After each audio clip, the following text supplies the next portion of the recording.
Oh, we're live. Hey everybody. Listen, we've been getting a lot of good responses with our videos lately, so we wanted to go live, try a little bit of a fun format where we are. What's going on, Jules? He keeps nudging me. No, that's Reedy. That's what he says. So I'm going to clear up as the best I can, stay on track, which Julie is helping me do here, to explain to you guys how this is all about associations. Like everybody's complaints about their dogs is usually comes down to associations. Now I'm going to explain to you what an association is and how it's created naturally, okay? And then from there, what we're gonna do, well, I'm explaining this while everybody joins in, then we're going to talk about how to change associations that are already established, because likely that's what we do professionally, because dogs come into us already having bad associations to people, places, and things, right? So, a common one, we're just going to use the example of the ball, because so many dogs, it's so easy and obvious of an example to see how this works. I've met many dogs in my career that have an obsession and an anxiety that's unhealthy over a tennis ball. And I've also met dogs who play with tennis balls regularly who do not have that unhealthy anxiety with it. And basically, what you need to understand is when the puppy that is, let's say we have this puppy who is just super, you bring this out, that's the association. You want to know what association is? Have your dog in a room with no ball, but a dog who's crazy about tennis balls, and then just throw this in the room and watch how they change. They just change as soon as that thing entered the environment. Now this could be a person walking in and they have their association to how to behave. And eventually what happens is the dog just becomes reactive to these things, right? This is how I become around this thing. Now, if you don't involve yourself in helping shape the dog's association with the world, the dog's going to do it naturally, and then what we hear complaints about is literally just dogs' natural responses to the environment, okay? So think about this. When a puppy is first born, it doesn't know what this is. It doesn't know what the ball is. It doesn't know what the leash is. It doesn't know what good boy means. It doesn't know any of that. It learns all that through association. It learns good boy means good things because somebody said good boy and then directly afterwards did something good that the dog liked. And then did this a series of times until the dog realized the sound good boy means something good. And now we see the dog's tail wag when they say good boy because we created an association, right? What I'm getting at is how do we do it right? And how do we fix it when it's already wrong? Because that's often the times that's what happens is dogs have this going on. And I'm going to tell you right now the way that we do it and the style of how we live with dogs is very much going to be informing how we do this. What I do before I start introducing the dogs to, ideally if I had a puppy, I would create a dog who understands one sound means calm, relax, and submission to whatever's going on. And from there, after I create that on cue, I can shush, which alters the dog's energy, alters the dog's frame of mind, alters the way the dog's feeling, they're taking direction. Then I can introduce things and alter the way they feel about it. I can help them have an association that's healthy to these things. If you can't do that yet, then when you're introducing the dog to the world and everything's coming at it, here's a ball, here's a leash, here's the park, here's this, here's that, the association is naturally just going to be super aroused, super jazzed up, right? And like ready to rock and roll. That doesn't go away. Now every time it sees the ball, the leash, this is how it will behave. Forever. Forever. Because that's the association. Okay? If you create the association in the beginning, how you want it, and you work with it until the dog is down and they understand how to be behaving in the context, then you don't see all the other issues. But what if the dog's already got all these issues? Now what you have to do is you have to take that same dog, who is usually an adult, and you have to teach them to become submissive. Oh, that's difficult. If you're watching this right now, think to yourself what your dog would do if you tried to tell them no to something they really wanted, and then they try to go after it, and you physically try to keep them back. What would happen? Would it be a big fuss? Would it be able to be accomplished? It's an adult dog now. It never learned how to have a human influence its energy and say, relax the mind, relax the body. They come to us, what we have to do is teach them that. Just like we would a puppy. We're giving them puppy lessons to adult dogs who are generally, they're not just adult dogs, the dogs, what we see are the dogs who are struggling the most around us. So our clients come from anywhere between 30 minutes to an hour to 6 hours to 8 hours away or more. That's because they're bad. We're seeing the worst percentile, right? They come in, we have to say, well, now we have to teach you to be calm. Otherwise, we can't change your association to calm to these things that you're exploiting to. And the thing is like this guy, if I brought this out a week ago and did that, even that right there, it's mild, but that's, boom, it's reacting to it. The sound, the balance, all this stuff. This all matters, especially if it gets carried away and you're not paying attention when you're raising the puppy and now everything's a mess, right? So, we get these dogs in who, how do you change it? You've got to teach them how to be submissive and calm. And then once they're submissive and calm, and you have it on cue, you can make that sound to create that. Then you introduce the things that get them the wrong association of over-aroused, overstimulated, and over-involved, or whatever they're doing wrong. You see them triggered. You see them leave that calm state of mind and go perform whatever association they have. That gets interrupted, corrected, and then we bring the dog back to the calm state of mind. And then we reintroduce the trigger, right? Whatever it may be. And then we keep disagreeing and bring it back to the calm state of mind until the calm state of mind is the association. And they learn to carry themselves at a different level of energy. Like this guy. His natural, when he dropped off, the energy he carried throughout the day was just swooning, vibrating, like tense muscles, vibrating all day long, whining, all this stuff. You can feel it's just low. I took him out for a walk a few minutes ago. The whole process was great. Out of the kennel, into the play yard, let him use the bathroom, left the gate, went around the property, followed me, released when needed, came back, followed me. We left the property a little bit, went down the street.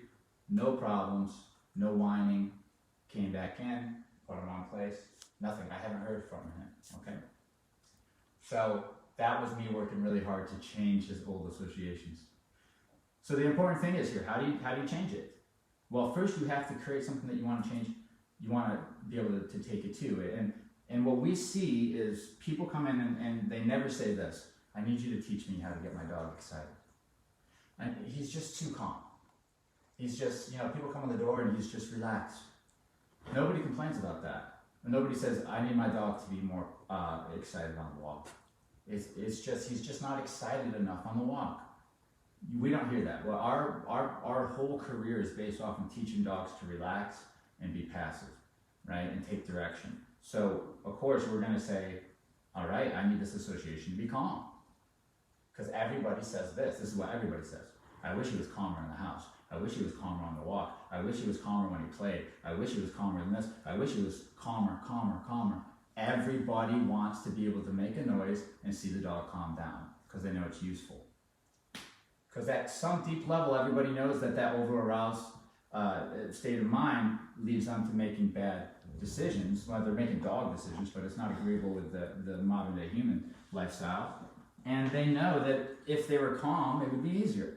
So what do? We teach dogs to be calm all the time. Over a course of a career, we've learned, how about this, dogs? How about you're always calm unless we've invited otherwise, right?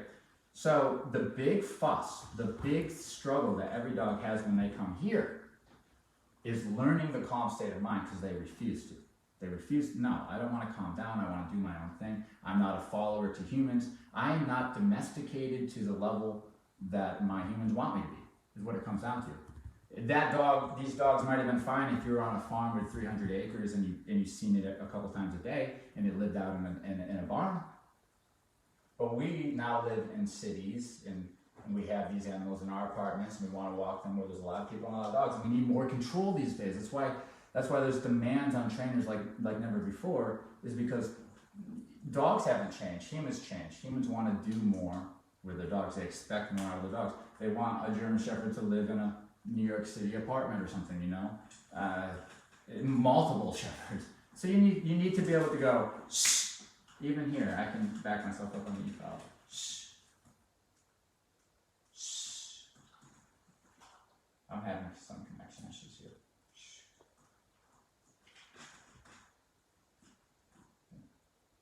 Only because it's noisy on that file. So, good job. He's bored too, but he's not whining. So I think everybody can understand what an association is. And when we say our dog's reactive, that's because, I've said this a lot. It's the first time a dog hears somebody knock on the door, they startle, and they might bark, and it's a natural response. The second time they startle and they bark, and it's a natural response. The 10th time, they just bark because that's my association to the event. That's what I do. That's how simple, when people say dogs are simple creatures, yes, they are. That is it. That is how it works. If I bark at the door 4 or 5 times in a row, now I don't even think about it, I just bark at the door. If I insecurely, when I was a puppy, startled and was nervous of other dogs on the walk, and I barked, and they kept walking, the dog believes the bark made the scary thing go away. So the dog barks again and again, to the point where they see things, they just bark at it. They don't know why anymore, they just do. Dogs are association machines. They create their associations, and then they say, okay, that's how it is, and they don't question it, and they do it forever. That's why any dog owner will tell you, my dog does the same thing over and over and over again. Nobody says, you know what my dog does? Something extremely different every day. No, they do the same shit. They get associations built in the living room and how to react at all the different events that happen there. Same with the kennel, same with the walk, same with the car. They go unchecked by the owners, and then now the dog is just reacting. It's just reacting. And that's what dogs do, they're not thinking. That's why humans get frustrated with the dog, because they're like, man, why are you barking right now? It's like, the dog's not thinking. That's why it seems like it makes no sense, because the dog is just going off from associations. Now the interesting thing is, when you come in and you say, I'm going to lead this show, and you're going to allow me to show you how to respond, then we can change that association. And if I say, hey, when you hear, that doesn't mean take your energy levels and go woof. That means to take your energy levels and go calmer, right? Like the opposite. That means I have to be able to show them and talk to them and tell them what calmness is. That's where the big problem comes in. This is where the whole problem is you have to be able to have your dog submit to a situation and to be calm, which means you have to know how to submit a dog into the calm, submissive state of mind. And that's a very difficult thing to learn how to do, because it's not common knowledge. But once you teach them that state of mind and they go there, guess what? Now, if you get it on cue, now when you disagree with how they responded, with elevated energy and forward motion, being very assertive and interactive, you can say no, correct that, and then you can say shh, which means calm down and relax and disengage instead. So now I have a clear conversation. I can say, this is the old association. Bark, bark, bark, bark. Correct. What I want you to do instead. Calm, relax, disengage. Repeat a handful of times, and you'll see the dog will learn quick. Okay, don't bark. Calm instead. And the dog will start self-regulating. So you'll see the dog start to react. You won't have to do anything after a few times, and then the dog will relax, because he will know in that situation that's what you want him to do. And for the course of the next 2 weeks, the dog's going to self-regulate, and then eventually what happens is the calm state of mind takes over. That's the new association. And the dog is just calm. Like we can knock and see dogs with their heads up and knock on the door and watch everybody go like this, because we changed the association. In our living room, not in your living room. See, that's the thing. Why would they behave the same in your living room? Well, they will if you start applying the same rules that we do. And we teach everybody how to do that at the go home. And then what happens in a couple of weeks, if you keep up the work, things change. But it's difficult. And we know people, right? Because we are people and we interact with a lot of people. We know people very well. People tend to not be consistent. And the more you give them to do, the less likely they are to do it or to do it right. So over the years, we've formed a way of going home that is easy on you, as easy as it's going to be. And if you listen to us and follow the direction of how to do this and change the associations, that's what we're doing, in the course of a couple weeks to a month. And of course, we're going to encourage you to do it longer than that. You're going to see, things are going to change in a way that you don't have to nag your dog, you don't have to be telling them what to do, because you've changed the association. Okay? So that's what it's all about. That's what it's all about. And in order to change the association, for us, we need to be able to create the calmness on cue and have the dog understand what that means. And that's the hardest thing to do, because that means you have to do what nature makes other dogs do to other dogs in order to gain that level of understanding of how to submit to a situation. You got to go over there and take care of it. This is what dogs do to each other. And they submit each other. Yes, they do. If they do it and it works for them, then maybe it'll work for us. Turns out it does, but it also turns out that it's dangerous, right? So that's why places like this, and this is another thing I'm talking about. I've been talking to trainers and then also people who are thinking about becoming trainers. And I noticed it's hard to explain the skill set you need in order to become a dog trainer. You can say, hey, read this book, and you can say, hey, go to this seminar and stuff. But at the end of the day, you do need your knowledge, but at the end of the day, really, it's these guys. If you watch how they do with each other, and you stop thinking like however you're thinking, and you start looking at nature for what it actually is with dogs, you're going to notice that dogs are harsh with each other.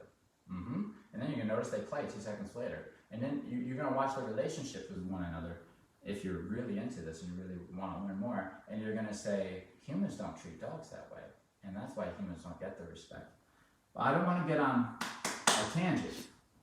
This is to clear up the association thing, okay? That's why we go for calmness, because that's our way of saying, don't do that, be calm, so that next time, eventually, 2 weeks from now, your reaction, without me even saying, is to calm down and just relax, okay? Because you know what everybody wants, you know what they do ask for my dog to calm down and relax, and for my dog to listen. And dogs listen better when they're calm and they're in a follower mentality. So everything's association. Here's another thing for owners out there who are thinking about sending their dogs to an e-collar program. How your dog associates the stim is everything. We get dogs in like Axe or like Eli, or just many of them who have been to other programs, who have been on the e-collar, and their association to the e-collar is not to relax, I'll tell you that. These dogs get amped up even more, which is, it defeats the purpose of a correction. You want to create calmness after the correction so the dog has a clear head and can take direction. So the way this is introduced is so important. The association to what this feeling means and how you should respond to it. That's what guys like me and other trainers do for you. Trainers who know how to do it, right? The thing is, if you're going to hire a dog trainer and they're not doing the behavioral thing, they're just doing the commands, you will have the commands. Your dog will come and call, your dog will do all this stuff, but his mind will be so freaking amped up, it's going to feel pretty useless to even have those commands. So the association to even the stim and what it means, it's huge. That's why our dogs feel a certain way when you work them, right? They understand this in a certain way. We've delivered the message in our particular way. And every company is their dogs are going to feel different. They're going to feel different. They might not look different on the video, but you come and walk them one-on-one. My dogs feel different than this company's dogs, and their dogs feel different than this company's dogs if they're using e-collars. And it's a real thing, how you get a dog to associate with stim. Like I can quietly just tap here and he relaxed, right? Yeah, that's how I like it. That's how I like it. I don't want him to go all this stuff that people just let happen. I want the dog to feel it, stop what it's doing, and relax, and like give it direction that way. And it's very successful. So associations are everything. They are everything, and they're happening whether we like it or not with our dogs. That's why we say the model that we're adopting now, that we're creating actually, is like the home base is kennel, because in the kennel they can't go and get associations that you don't want when they're puppies. And you bring them out and you give them experiences to create to teach them how to behave. So they create the right associations, and when you're done with teaching, it's back in the kennel for the next lesson as puppies. It's like a structured plan for the first couple of years. When you come out of the kennel, you're learning about the world, and I'm here to help you because it's a human's world. And there's going to be a lot of things you don't get. So first thing we do with a puppy is teach them that common submission, right? Teach them how to take direction. And then, once that's done, which takes time in itself, then we can start introducing them to the world so we can affect how they feel about it, how they think about it. That's really what it comes down to. And then, dogs who they miss that and they get off track big time. It is a tremendous amount of effort to get them back on track and to keep them there. And it's very, very, very difficult work. It is not easy for me, and it's not easy for anybody that I know. It's easier for me than other people that I know, but it's not easy for me still. It's a lot of work. And videos like this are to reach out and say, hey, if your dog is struggling, there is help, and there's successful help. But I'm going to say it because I need to say it. Most places won't get you results. Just look around, ask around, talk around. Most places aren't. When I say to people, and it sounds mean, I'm like, well, most training out there isn't very good for what you're looking for. Like when we talk about obedience training, most obedience training these days are taught like tricks, and therefore it falls apart when you go home. It's when I say most training sucks, I'm talking about obedience training in the country, because I know that, because I talk to people all over the country and all over the world, and guess what? Their obedience sucks. That's what they say. They do it, but it's not helping the dog because it's not being used, it's not being taught properly, because obedience is not supposed to be a game. Training's supposed to be fun. Is it? Or is it life lessons? Are we maturing a dog, or are we playing with it? Okay? So I play with dogs. You guys know I play with dogs, but that's my objective when I own a dog is not to play with it, right? I use play to teach, of course, just like they do, but it's the way you think about these things.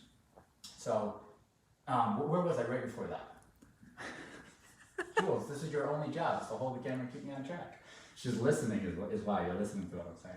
Where was I? I don't know, but Russ says please get on a tangent. Wasn't that a long enough tangent for you, Russ? You can't go too long without a tangent. But that's my point, guys. So associations are everything. So and listen, dogs are going to have, even when you're raising a puppy, like some of the natural reactions are just going to be natural reactions, and therefore you have to disagree and then say be this way instead, feel this way instead, relax and watch. And that, I think if that was being done, obviously. But also I want to say that it's not a bad, I used to think that you should be training your dog in around these obedience things, but also what I'm realizing is I'm living in I had a different lifestyle than most people. A lot of people are very busy, very, very, very, very, very busy, and they don't have any time. And the time that they do have, they have to do other things, And so to get the dog, I think it's a really good idea to find a reputable place. And listen, if you want to know places around the country, we know places all around the country. We know places in Canada. We know a place in Brazil. We know places all over the place that we know people know what they're doing, but there's not a lot of them. Around every person that knows what they're doing, there's like hundreds that don't. And so when it comes to this stuff, they can teach sit, they can teach down. I'm not saying that. You know what I'm saying. They know what I'm saying. Because and here's another thing. I just got off the phone with a lady the other day. It's like she's going through private lesson, 3 hours of work a day, just love all this stuff. And she's watching this, she knows I'm talking about her. I need to use this as an example to help people. It's not working, because if it was working in the first session, you would have been like, it's working. If you're with somebody that's what you're doing. And I'm not saying these trainers don't know what they're doing, they just don't know how, they're not giving you what the fact is this. You're not getting the results you're looking for because they don't know how to do this. It's okay. That's just it's not their place. But it doesn't mean that all trainers don't know how to do that. There's a small number of trainers, and myself included, that know how to do behavior modification. They know how to change associations. They know behavior, and they know how to actually make a difference. And they know that the commands are just used to help you talk to the dog and to get what you need out of the dog. But the real change comes from the way the dog views everything. And West Coast, Midwest, down South, East Coast, I know some people. So talk around before you. What I'm trying to tell you is you don't just hire somebody.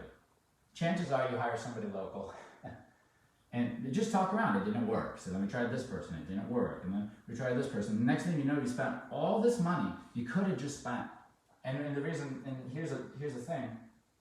I was talking to her, and she doesn't have the money, the finances, which is very common, super common for training like this, because it's expensive.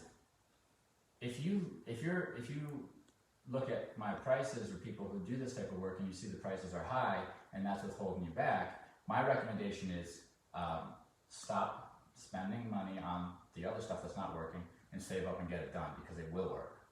The thing is that this stuff does work, and these dogs that people feel like can't be changed, it's just, you just haven't sent them to the right place. So balanced dog training is pretty much where you want to go, but within balanced dog training, there's hacks. There's just people that don't know what they're doing. I've met them with my own two freaking eyes, and I'm telling the public right now that there's people that don't know what they're doing in this, and they look like they do, and they don't, and they call people like me behind the scenes to see what to do, and you don't know about it. The owner don't know about it. The owner don't know that you just hired somebody that doesn't know what the fuck they're doing. They don't. But then they call the trainers like myself and pay me money to figure out how to do this so that they can figure it out before the client comes. You, the consumer, has to be a little bit dig a little deeper, because I'm telling you right now, most trainers, this is my opinion, it's actually fact, because the clients are telling me that they're not getting what they need, and that's what's happening all over the place. My colleagues who know how to do this level of work, they're always retraining dogs, and we get dogs, we retrain dogs that have already been to multiple places. So you need to watch, look at us, watch the videos, get to know the people's style, observe for a while, look around, see the difference between the trainers, see what people are saying, look at their reviews, look at, talk to people, friends and family, anyone that use people, and get the truth. How did it work out for you? Because this is an unregulated field, which means anybody can be a dog trainer today because you say you are one. So watch out, folks. That's for the owners. That's me doing you a solid to let you know. And a lot of people can back that up and say, yeah, it's happening, and I know it's happening, and I'm ashamed for it. And I think that this industry will eventually become regulated. But as of right now, before it's regulated, you heard it here first, folks. Just like mechanics and doctors and all these other things, there's pros and there's hacks. So, all right. So associations, guys, that's where it's all at. I gave you your tangent for the day, 2 of them. That's for you, Russ. And we got some more work to do. I'm so proud of the association work here, right? This is what the whole thing has been. And it works so well. We're gonna get updates from this guy, and everything's gonna be going nice and smooth. So Julie's dying to end this, just in case I go into a tangent live again that's not appropriate to be, said. So are you dying to end this, or are you looking to do comments? I'm looking at comments. Okay. So, anybody in the room? Yeah. Couple people? Yeah.